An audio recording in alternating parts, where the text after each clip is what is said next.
Boxing fans, who doesn't love a good undisputed championship fight? This weekend we got the rematch between Charlo and Brian Castaño, and we're going to chop it up. Roll that beautiful bean footage. I hear him. Down goes Frazier. Down goes Frazier. What's up with it, boxing fans? It's your homie Hot Boxing Minute, back at you with the realness, that raw, that uncut, served ice cold and real as only I can bring it. And we're going to talk about the undisputed fight going down this weekend. Charlo, Brian Castaño, a rematch of that awesome fight they had last year, except this time it won't be out there at the AT&T Center in San Antonio, so Charlo doesn't get that full court press advantage of having the hometown home-cooked judges.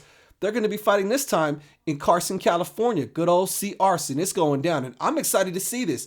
The good part about, listen folks, the good part about Charlo and Brian Castaño having an undisputed title fight is it's something hardcore boxing enthusiasts can talk about, and it doesn't come with all the blowback of, say, a Canelo fight week. We can chop it up and disagree on where we stand with Charlo and Brian Castaño, and it doesn't cause the trolls to come out the woodworks and get all personally offended. No knock to the casuals.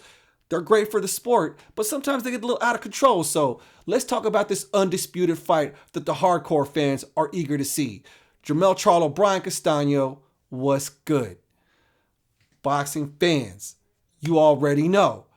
I watched the fight last year as it happened. Oddly enough, I remember that fight card because that was the fight card where Rolly Romero was on that and he fought Yigit Anyways, that fight was awesome last year. For those of you who don't remember, or for those of you that didn't watch it, Brian Castaño, Charlo fought for the undisputed straps last year in San Antonio in a hotly contested fight. The end result was a draw. In many people's eyes, they thought that Brian Castaño should have got the nod. I was amongst them that did, but I only barely gave Brian Castaño the nod. I had it 7-5 in favor of Castaño. In the end, the judges kind of saw it as a 6-6 or even draw, and they awarded the draw. And I actually had to make quite a few videos defending Charlo. I tend to do that when boxing fans get upset. I'm not going to scream robbery on a draw unless it is blatant and flagrantly disgusting. I think the last time I really hollered out, a fight was a robbery was when, what's his name? Josh Taylor fought Cattrall out there across the pond. That fight was a robbery, but it was a closely contested fight. They made it a draw, and we've been eagerly awaiting a rematch ever since. Now, in the build-up to this fight, they both look very dialed in. They both look ready. We already know what we're getting amongst both fighters. You got deep amateur pedigrees from Brian Castaño's side. We've also got, an undefeated record on his end. He's a volume puncher. He's not the tallest of dudes. He's given up some height and given up some reach to Charlo, but that's never stopped Brian Castaño from maintaining his undefeated record. He did get a draw against Erislandy Lara. There's some people, they argue that Erislandy Lara probably should have gotten that win. I feel bad for Erislandy Lara because I swear sometimes he is caught in the raw end of some very, very close decisions, a la Canelo. But we're not talking about Lara and Canelo. We're talking about Brian Castaño. And he had that tough fight with Charlo last year. Now, they're stylistically, you got Brian Castaño, who's a volume puncher. He's got some decent enough head movement. I wouldn't exactly call him a Mike Tyson or a Canelo with it when he's going in on the inside. Gets the high guard, gets in as close as he needs to, and he puts in his work. The interesting thing about their stylistic differences is that Brian Castaño throws the most punches of anybody per round in the junior middleweight division. And then there's Charlo, the unified champion, and he throws the fewest amount. Charlo's whole game plan is very different, which makes things very unusual when you think that Charlo is trained by Derrick James. So you've got, under the Derrick James camp, you've obviously got the unified welterweight champion, the workhorse and punch generation machine, Errol Spence, and he's got that style, southpaw, throws the volume. It is a very different approach to the way Charlo fights. Charlo is a rather conservative puncher. He probably throws maybe 30-something punches around. I think it's 37 or 36. He definitely likes to throw the counter punch. It definitely has knockout power. We saw that fight with Jason Rosario. He knocked him out with a jab to the stomach, the solar plexus, if I recall correctly. Before that, he had the stoppage win over Tony Harrison. So we do know Charlo and his brother Jamal both have that in common. They both have ridiculous amounts of power. And we saw in that first fight that the power was one of the deciding factors between both of them. So leading into this undisputed fight. You've got Jermell Charlo and Brian Castaño. You've got a rather conservative counterpuncher with a lot of power in Jermell Charlo against a bull inside a china shop with a high punch output in Brian Castaño. Will it play out any different than it did last year, or will we see a different result this time around? What do you folks think is going to happen in that fight? Let me know in the comments section. Let's chop this up. Now, as far as how I think this is going to break down, I'm going to lean... when it comes to Jermell Charlo and Brian Castaño, you have to look at their past fight record to see what kind of patterns and what things you can pick out to what may dictate how the next fight's going to come about. They're both probably going to make some adjustments or try to make some adjustments, but ultimately, when things get super thick, they're probably going to resort to some of what it is they're commonly known to do. Brian Castaño likes to come in front foot forward, put the pressure on, apply volume. Jermell Crawford. Jermell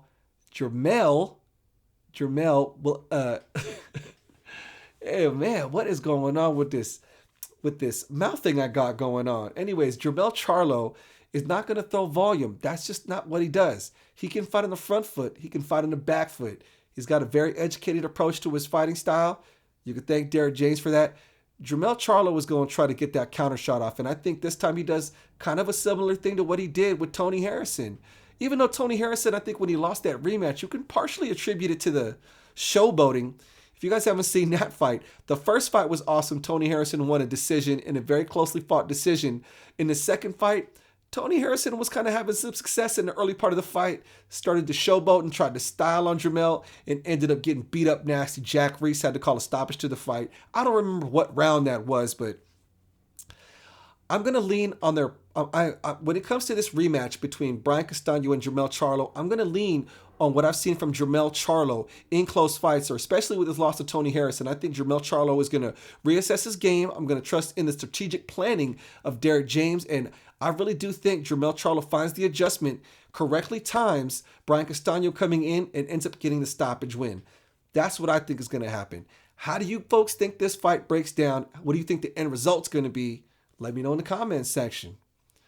But that's my take on Jermell Charlo, Brian Castaño. Interestingly enough, on the undercard, the one thing that did catch my eye, I don't know if it's the co-main, I think it's the undercard event, but we got Castillo Clayton going up against Jaron Ennis, Boots Ennis.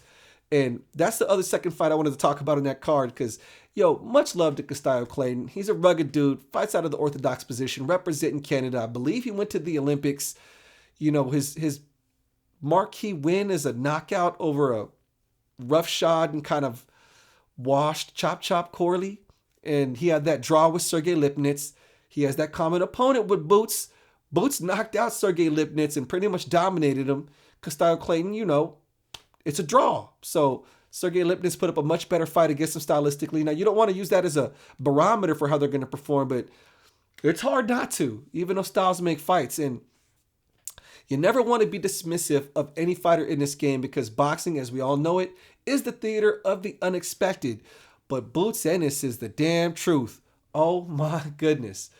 You don't want to be dismissive of what Castillo Clayton brings to the table, but Jaron Boots Ennis is something special. He's essentially a middleweight fighting in a welterweight division. You know what I'm saying? It's interesting. It's interesting. You're thinking about Boots Ennis and how he is coming into this fight with Castillo Clayton on the undercard for the Jermell Charlo and Brian Castaño fight. And you don't want to dismiss Castillo Clayton, but it looks like this is Boots Ennis' fight to win. Like I said, a middleweight fighting in the welterweight division that has the skill set of Terrence Crawford. Boots Ennis is a problem and is essentially the boogeyman of the division. So I'm pretty sure Boots Ennis is just going to get another stoppage on Castillo Clayton.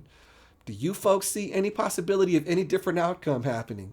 Let me know in the comments section if I missed something. Anyways, folks, that's my analysis for this here video. Hit follow if you haven't already done so. Leave a comment or a question in the comments section. Hit that like button. You already know the drill. This is Hot Boxing Minute, folks, the future of boxing analysis on YouTube and TikTok. Peace.